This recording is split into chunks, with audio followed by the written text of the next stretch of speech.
सेठ चेतन राम ने स्नान किया, शिवजी को जल चढ़ाया, 2 दाने मिर्च चबाए, 2 लोटा पानी पिया और सोटा लेकर तगादे पर चले।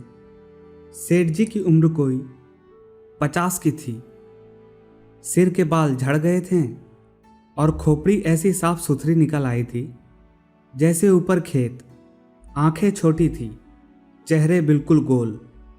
चेहरे के नीचे पेट था और पेट के नीचे टांगे, मानो किसी पीपे में 2 मेखें गाड़ दी गई हो। लेकिन यह खाली पीपा न था, इसमें संजीवता और कर्मशीलता कूट कूट कर भरी हुई थी।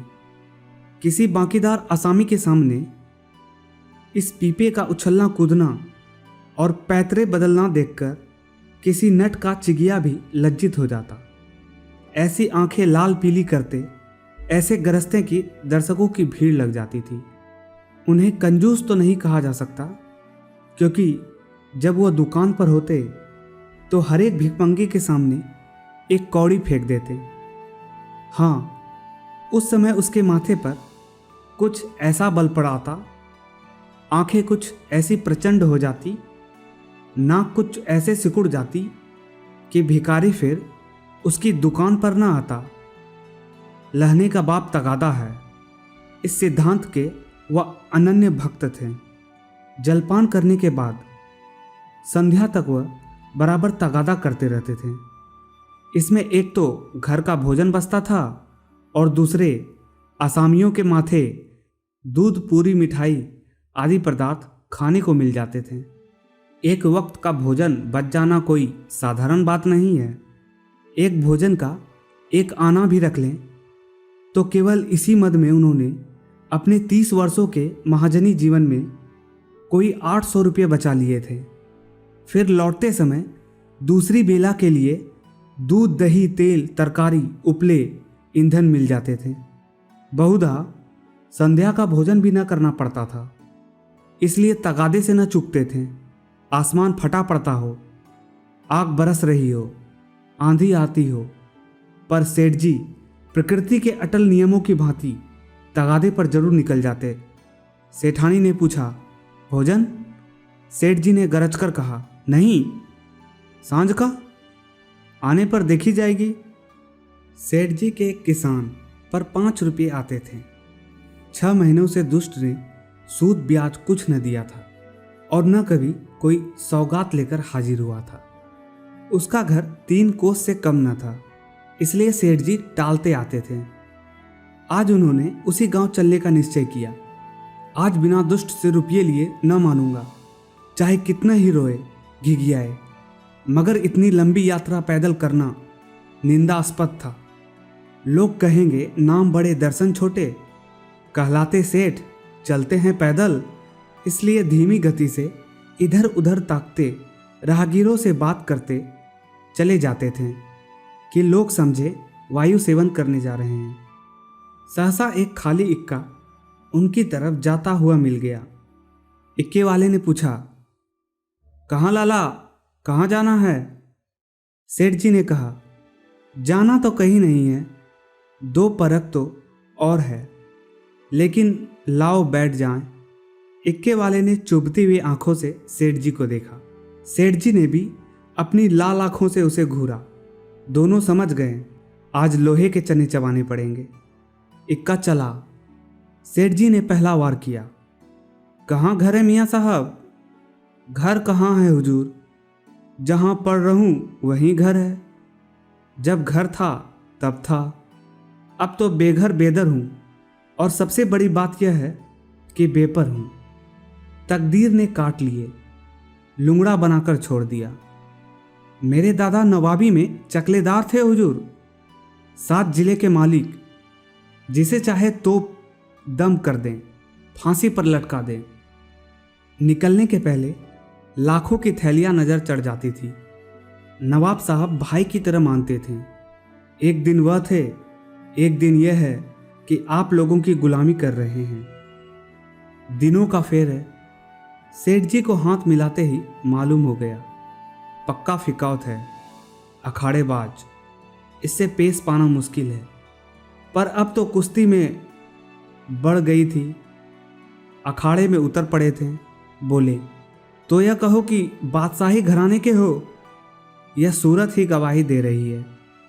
दिनों का फेर है भाई, सब दिन बराबर नहीं जाते।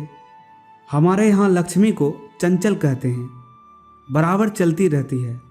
आज मेरे घर, कल तुम्हारे घर। तुम्हारे दादा ने रुपये तो खूब छोड़े होंगे।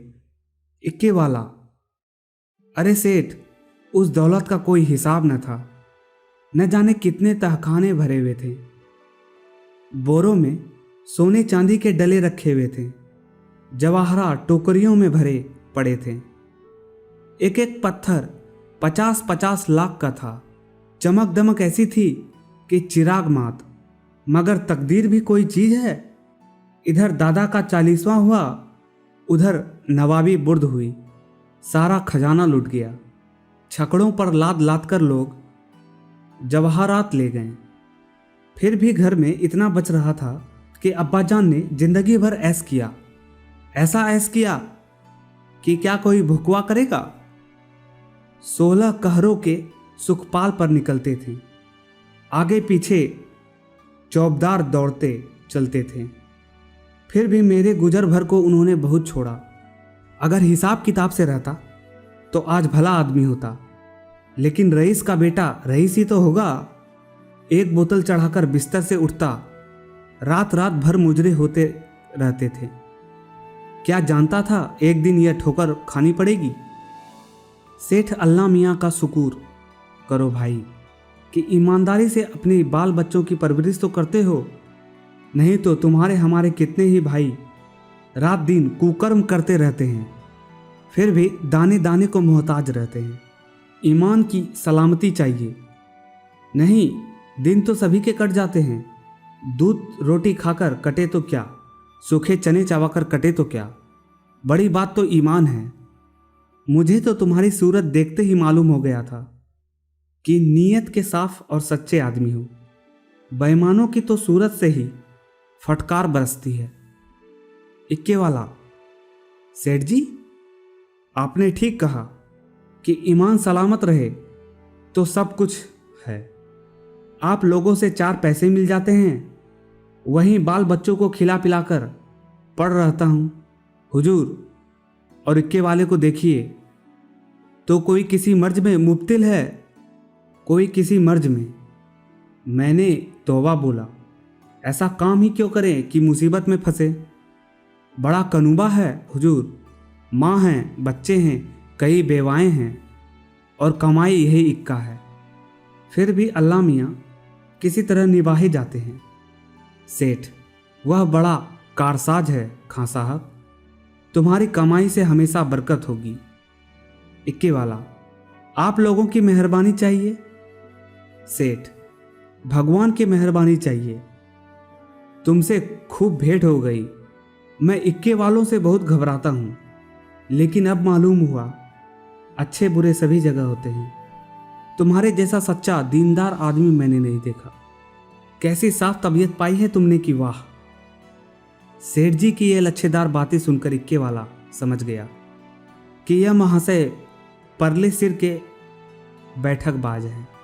यह सिर्फ मेरी तारीफ करके मुझे चकमा देना चाहते हैं। अब और किसी पहलू से अपना भाड़ा निकलवाना चाहिए। इनकी दया से तो कुछ ले मरना मुश्किल है। शायद इनसे भय से कुछ ले मरूं। बोला, मगर लाला, यह न समझिए कि मैं जितना सीधा और नेक नजर आता हूँ उतना सीधा और नेक हूँ भी। नेकों के साथ नेक हूँ, लेकिन बुरों के साथ पक्का बदमाश हूँ। यो कहिए आपके जूती सीधी कर दूँ, लेकिन किराए के मामले में किसी के साथ रियायत नहीं करता।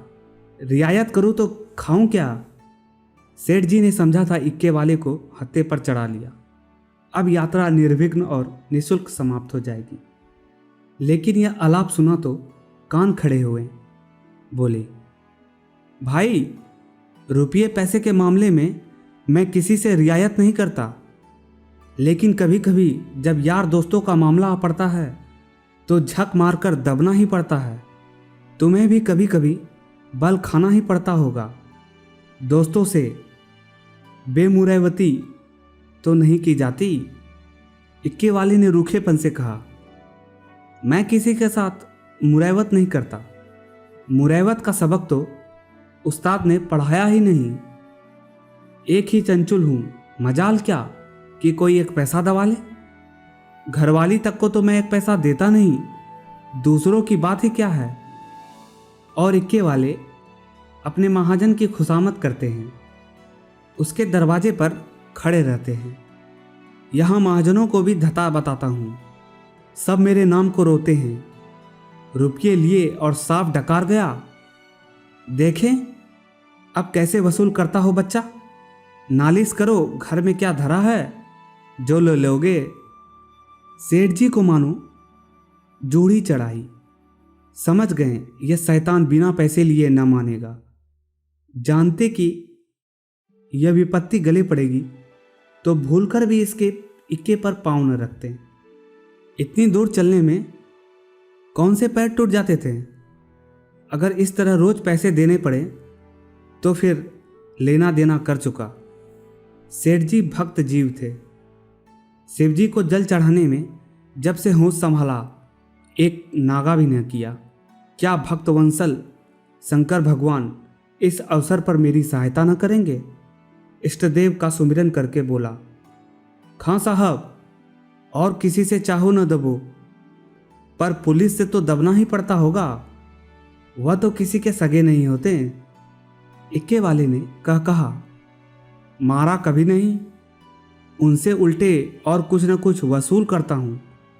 जहाँ कोई शिकार मिला झट सस्ते भाड़े बैठाता हूँ और थाने पर पहुँचा देता हूँ। किराया भी मिल जाता है और इनाम भी। क्या मजाल कि कोई बोल सके। लाइसन नहीं किया आज तक, लाइसन। मजे में सदर में इक्का दौड़ाता फिरता हूँ, कोई साला चू नहीं कर सकता। मेले ठेलों में अपनी खूब बनाती है। अच्छे अच्छे माल चुनकर कोतवाली पहुंचाता हूँ। वहाँ कौन किसी की दाल गलती है। जिसे चाहो रोक लें, 1 दिन 2 दिन 3 दिन, 20 बहाने हैं। कह दिया शक था कि यह औरत को भगाए लिए जाता है, फिर कौन बोल सकता है। साहब भी छोड़ना चाहे तो नहीं छोड़ सकते। मुझे सीधा ना समझिए, एक ही हरामी हूँ। सवारियों से पहले किराया तय नहीं करता, ठिकाने पर पहुंचकर 1 के 2 लेता हूँ। जरा भी चीज चपड़ किया तो आस्तीन चढ़ा पैंतर बदलकर खड़ा हो जाता हूँ। फिर कौन है जो मेरे सामने ठहर सके। सेठ जी को रोमांच हो आया। हाथ में एक सोटा तो था, पर उसका व्यवहार करने की शक्ति का अनुभव उनमें था। आज बुरे फंसे। न जाने किस मनहूस का मुंह देखकर घर से चले थे। कहीं यह दुष्ट उलझ पड़े तो 10-5 दिन हल्दी सोट पीना पड़ेगा। अब से भी कुशल है यहाँ उतर जाऊं, जो बच जाए वही सही। भीगी बिल्ली बनकर बोला, अच्छा अब रोक लो खां साहब, मेरा गांव आ गया है। बोला, तुम्हें क्या दे दूं। इक्के वाले ने घोड़ी को एक चाबुक लगाया और निर्दयता से बोला, मजूरी सोच लो भाई, तुमको न बैठाया होता तो 3 सवारियां बैठा लेता। तीनों 4-4 आने भी देते तो 12 आने हो जाते। तुम 8 आने ही दे दो। सेठ जी की बंधियां बैठ गई। इतनी बड़ी रकम उन्होंने उम्र भर इस मद में खर्च नहीं की थी। इतनी सी दूरी के लिए इतना किराया वह किसी तरह न दे सकते थे। मनुष्य के जीवन में एक ऐसा अवसर भी आता है जब परिणाम की उसे चिंता नहीं रहती। सेठ जी के जीवन में यह ऐसा ही अवसर था। अगर आने दो आने की बात होती तो खून का घूंट पीकर दे देते, लेकिन 8 आने के लिए जिसका द्विगुण एक कलदार होता है। अगर तू मैं ही नहीं, हाथापाई की भी नौबत आए तो वह करने को तैयार थे। वह निश्चय करके दृढ़ता के साथ बैठे रहे। सहसा सड़क के किनारे एक झोपड़ी नजर आया। इक्का रुक गया। सेठ जी उतर पड़े और कमर से एक दुवंदी निकालकर इक्केवान की ओर बढ़ाई। इक्केवान ने सेठ जी के तेवर देखा तो समझ गया दांव बिगड़ गया। चाशनी कड़ी होकर कठोर हो गई। अब यह दांतों से लड़ेगी। इसे चुंबल कर ही मिठास का आनंद लिया जा सकता है। नम्रता से बोला, मेरी ओर से इसकी रेवड़ियाँ लेकर बाल बच्चों को खिला दीजिएगा। अल्लाह आपको सलामत रखे।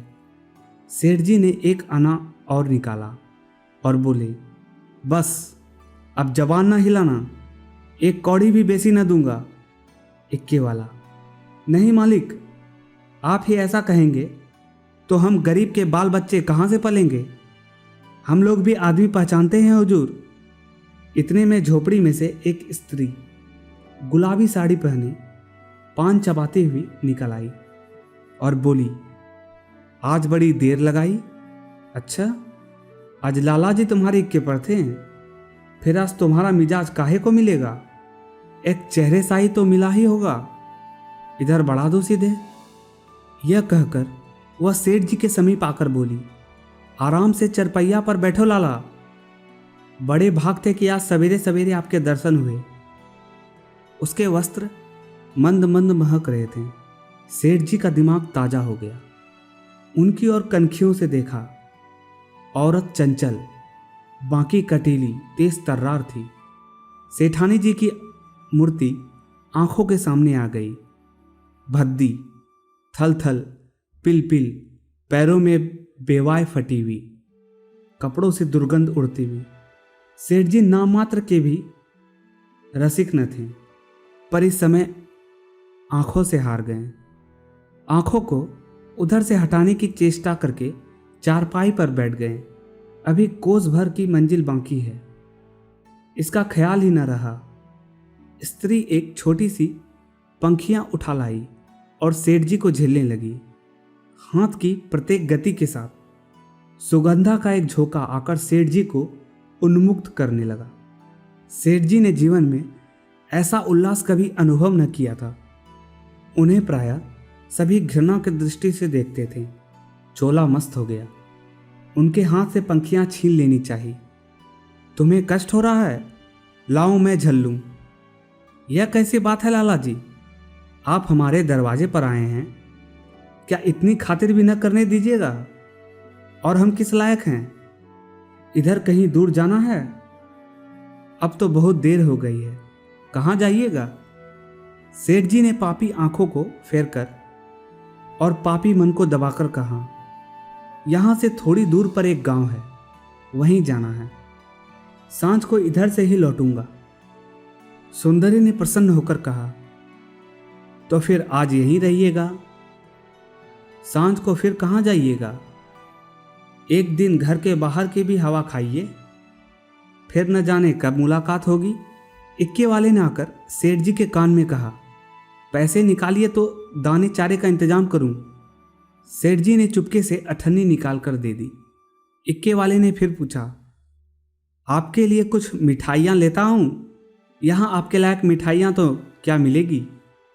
हाँ, मुंह मीठा हो जाएगा। सेठ जी बोले, मेरे लिए कोई ज़रूरत नहीं है। हाँ, बच्चों के लिए यह 4 आने की मिठाई लिवाते आना। चवन्नी निकालकर सेठ जी ने उसके सामने ऐसे गर्व से फेंकी मानो इसकी उसके सामने कोई हकीकत नहीं है। सुंदरी के मुंह का भाव तो देखना चाहते थे, पर डरते थे कि कहीं वह यह न समझे लाला चवन्नी क्या दे रहा है, मानो किसी को मोल ले रहा हो। इक्के वाला चवन्नी उठाकर जा ही रहा था कि सुंदरी ने कहा, सेठ जी को चवन्नी लौटा दो। लपक कर उठा ली, शर्म नहीं आती? यह मुझसे रुपये ले लो, 8 आने की ताजी मिठाई बनवा कर लाओ। उसने रुपया निकालकर फेंका। सेठ जी मारे लाज के गड़ गए। एक इक्केवान की भटियारिनी, जिसकी टके की भी औकात नहीं, इतनी खातिरदारी करे कि उसके लिए पूरा रुपया निकाल कर दे दे। यह भला वह कैसे सह सकते थे? बोले, नहीं नहीं, यह नहीं हो सकता। तुम अपना रुपया रख लो, मैं रुपया दिए देता हूँ। यह लो, 8 आने की ले लेना। इक्केवान तो उधर मिठाई और दाने चारे की फिक्र में चला। इधर सुंदर स्त्री ने सेठ से कहा, वह तो अभी देर से आएगा लाला, तब तक पान तो खाओ। सेठ जी ने इधर उधर ताक कर कहा, यहाँ तो कोई तंबोली नहीं है, सुंदरी उनकी ओर कटाक्षपूर्ण नेत्रों से देखकर बोली, क्या मेरे लगाए पान तंबोली के पान से भी खराब होंगे? सेठ जी ने लज्जित होकर कहा, नहीं नहीं, यह बात नहीं है, तुम मुसलमान हो ना? सुंदरी ने विनोदमय आग्रह से कहा, खुदा की कसम, इसी बात पर मैं तुम्हें पान खिलाकर छोड़ूंगी। यह कहकर उसने पानदान से एक बीड़ा निकाला और सेठ जी की तरफ चली। सेठ जी ने 1 मिनट तक तो हाँ हाँ किया, फिर दोनों हाथ बढ़ाकर उसे हटाने की चेष्टा की, फिर जोर से दोनों ओंठ बंद कर लिए। पर जब सुंदरी किसी तरह न मानी तो सेठ जी अपना धर्म लेकर बेतहाशा भागे। सोटा वहीं चारपाई पर रह गया। 20 कदम पर जाकर सेठ रुक गए और हाँफ कर बोले, देखो, इस तरह किसी का धर्म नहीं लिया जाता। हम लोग तुम्हारा छुआ पानी भी पी ले तो धर्म भ्रष्ट हो जाएगा। सुंदरी ने फिर दौड़ाया। सेठ जी फिर भागे। इधर 50 वर्ष से उन्हें इस तरह भागने का अवसर न मिला था। धोती खिसक कर गिरने लगी, मगर इतना अवकाश न मिला कि धोती बांध लें। बेचारे धर्म को कंधों पर रखे दौड़ चले थे। न मालूम कब कमर में रुपये का बटुआ खिसक पड़ा। जब एक 50 कदम पर फिर रुके और धोती ऊपर उठाई तो बटुआ नदारद। पीछे मुड़कर देखा, सुंदरी हाथ में बटुआ लिए उन्हें दिखा रही थी और इशारे से बुला भी रही थी। मगर सेठ जी को धर्म रुपयों से कहीं प्यारा था। 2-4 कदम चले, फिर रुक गए। यकाएक धर्म बुद्धि ने डांट बताई, थोड़े रुपये के लिए धर्म छोड़ देते हो? रुपये बहुत मिलेंगे, धर्म कहाँ मिलेगा? यह सोचते हुए वह अपनी राह चले, जैसे कोई कुत्ता झगड़ालू कुत्तों के बीच से आहत दुम दबाए भाग जाता हो और बार बार पीछे फिरकर देख लेता हो कि कहीं वे दुष्ट आ तो नहीं रहा है। तो आज की कहानी में इतना ही। फिर मुलाकात होगी एक और नई कहानी के साथ। तब तक के लिए धन्यवाद।